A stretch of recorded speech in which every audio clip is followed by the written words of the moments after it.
جب امریکہ اور یورپ کے پروفیسر روزگار کے لیے پاکستان کا رخ کرتے تھے، گورے چھٹی کا دن کراچی کے ساحل سمندر کی گرم ریت پر لیٹ کر گزارتے تھے۔ 60 کی دہائی کا کراچی سچ میں اتنا شاندار تھا۔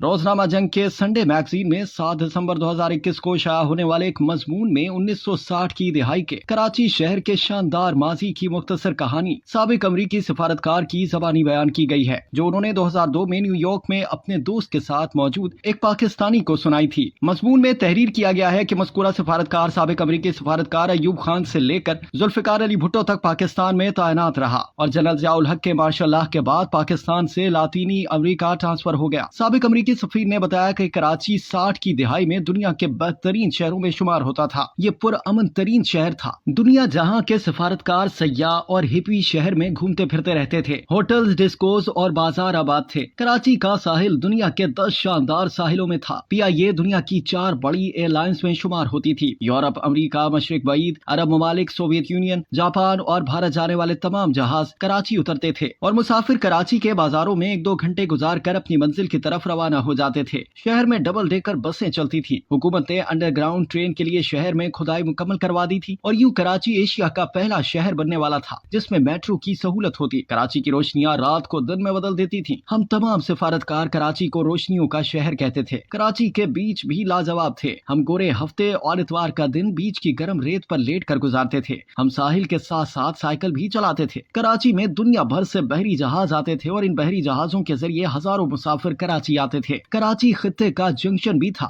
یورپ سے لوگ ٹرین کے ذریعے استنبول آتے تھے، وہاں سے تہران، تہران سے کوئٹہ اور کوئٹہ سے کراچی آتے تھے۔ کراچی میں رک کر ٹرین کے ذریعے انڈیا چلے جاتے تھے اور وہاں سے سری لنکا، نیپال اور بھوٹان تک پہنچ جاتے تھے۔ کراچی میں دنیا کی جدید ترین مصنوعات ملتی تھیں۔ میں نے زندگی کا پہلا ٹیپ ریکارڈر، پہلا رنگین ٹی وی اور پہلا ہیوی موٹر بائیک کراچی سے خریدا۔ یہ شہر بڑی گاڑیوں کی بہت بڑی مارکیٹ ہوتا تھا۔ جاپان، یورپ اور امریکہ سے مہنگی گاڑیاں کراچی آتی تھیں اور کراچی کے سیٹھ باقاعدہ بولی دے کر یہ گاڑیاں خریدتے تھے۔ یہاں کا ریلوے اسٹیشن دنیا کے بہترین اسٹیشنوں میں شمار ہوتا تھا۔ ٹرینیں جدید، صاف ستھری اور آرام دہ تھیں اور ان میں کھانا بھی صاف ستھرا اور معیاری ملتا تھا۔ ہم میں سے زیادہ تر سفارتکار ریٹائرمنٹ کے بعد کراچی میں قیام کے منصوبے بناتے تھے اور یہاں پراپرٹی خریدنے کی کوشش بھی کرتے تھے۔ شہر صاف ستھرا تھا، فضا بہت اچھی تھی۔ سردیوں اور گرمیوں میں درجہ حرارت معتدل رہتا تھا۔ بیوروکریسی پڑھی لکھی، محب وطن اور کوآپریٹو تھی اور حکومتی عہدیدار اعلیٰ تعلیم یافتہ اور کلچرڈ تھے۔ میں نے ایوب خان کے ایک مشیر کے گھر اپنی زندگی کی سب سے بڑی پرائیویٹ لائبریری دیکھی تھی۔ لوگ بہت مہمان نواز تھے۔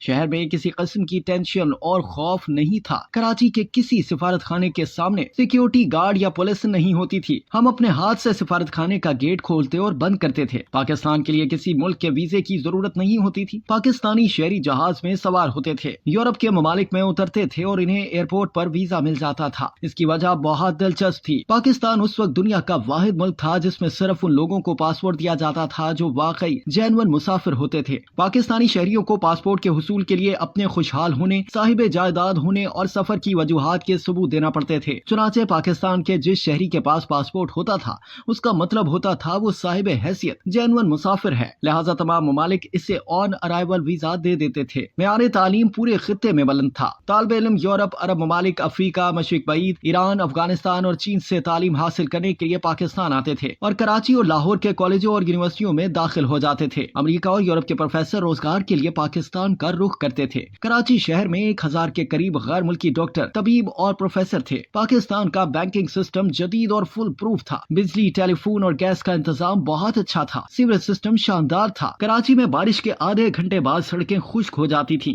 روزگار کے مواقع عام تھے، فیکٹریاں لگ رہی تھیں اور مال ایکسپورٹ ہو رہا تھا۔ ٹیلی ویژن نیا آیا تھا، چنانچہ کراچی کی چھتوں پر انٹینوں کی لمبی قطاریں دکھائی دیتی تھیں۔ ورلڈ بینک اور IMF کے عہدیدار اس وقت امریکی ایمبیسی آتے اور ہمیں کہتے تھے تم کسی طرح پاکستانی حکومت کو قرضہ لینے پر مجبور کرو۔ ہم وزیر خزانہ سے بات کرتے تھے تو وہ کہتا تھا ہمیں ضرورت ہی نہیں، ہم پیسے لے کر کیا کریں گے۔ یہاں پہنچ کر امریکی سفارتکار نے لمبی آہ بھری اور حسرت سے کہا، ہم سفارتکار اس وقت ایک دوسرے سے پوچھتے تھے کراچی 1980 تک پہنچ کر دنیا کا سب سے بڑا شہر ہوگا یا لندن اور نیو یارک، اور ہمارے پاس اس کا کوئی جواب نہیں ہوتا تھا۔ اس کے بعد سفارتکار نے ایک اور لمبی آہ بھری اور کہا، میں آج ٹی وی پر کراچی کے حالات دیکھتا ہوں یا پھر اس کے بارے میں خبریں پڑھتا ہوں تو مجھے بہت افسوس ہوتا ہے اور میں بڑی دیر تک سوچتا رہتا ہوں کیا واقعی یہ وہی شہر ہے میں جس میں 15 سال رہا اور جسے دنیا کا شاندار ترین شہر سمجھا جاتا تھا۔